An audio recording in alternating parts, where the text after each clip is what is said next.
ഡിജിറ്റലൈസേഷനെ എതിർത്തതുപോലെ പിന്നീട് ഈ തീരുമാനവും ഒരു ചരിത്രപരമായിട്ടുള്ള വങ്കത്തരമായിട്ട്, ചരിത്രപരമായിട്ടുള്ള മണ്ടത്തരമായിട്ട്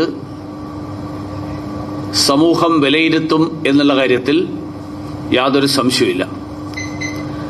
വാസ്തവത്തിൽ ഈ കമ്മ്യൂണിസ്റ്റ് പാർട്ടികൾ ലോകത്തിന്റെ ഭൂപടത്തിൽ നിന്ന് തന്നെ അപ്രത്യക്ഷമാകുന്നത് ഇതുപോലെയുള്ള ജനവിരുദ്ധമായിട്ടുള്ള നയങ്ങളുടെ ഫലമായിട്ടാണ്, പിന്തിരിപ്പൻ നയങ്ങളുടെ ഫലമായിട്ടാണ്.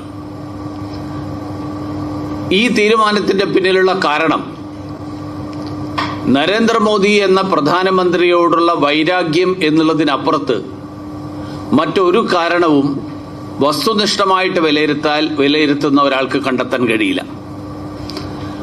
PM ശ്രീ എന്നുള്ള പ്രധാനമന്ത്രി, പ്രൈം മിനിസ്റ്റർ എന്നുള്ള വാക്ക്, ആ വാക്കിനോടാണ് ഈ CPM-ന്റെയും CPI-യുടെയും ഒക്കെ വിരോധം.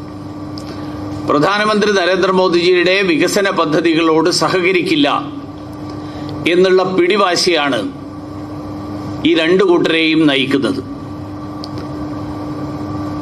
നമ്മുടെ നാട്ടിലൊരു ചൊല്ലുണ്ട്, മകൻ മരിച്ചാലും മരുമകളുടെ കണ്ണീര് കാണുക എന്ന്. അങ്ങനെയുള്ള ഒരു സമീപനം, ആ സമീപനമാണ് CPM-ഉം CPI-യും ഇപ്പോൾ എടുത്തിരിക്കുന്നത്.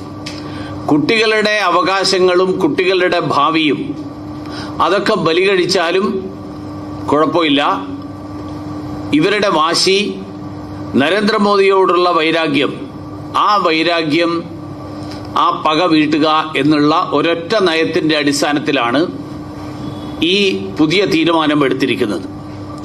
നമ്മുടെ രാജ്യത്തെ 95% സംസ്ഥാനങ്ങളിലെ കുട്ടികൾക്കും ലഭിക്കുന്ന അവകാശങ്ങൾ അത് കേരളത്തിലെ കുട്ടികൾക്ക് മാത്രം നിഷേധിക്കപ്പെടുന്നത് അത് ശരിയാണോ എന്ന് കേരളീയ സമൂഹം ചിന്തിക്കണം എന്നാണ് ഭാരതീയ ജനതാ പാർട്ടിക്ക് കേരളത്തിലെ ജനങ്ങളോട് അഭ്യർത്ഥിക്കാനുള്ളത്. ദേശീയ വിദ്യാഭ്യാസ നയത്തെക്കുറിച്ച് കഴിഞ്ഞ കുറെ ദിവസങ്ങളായിട്ട് ചില മാധ്യമപ്രവർത്തകരുടെ അടക്കം ചില വീഡിയോകൾ ഞാൻ കണ്ടു.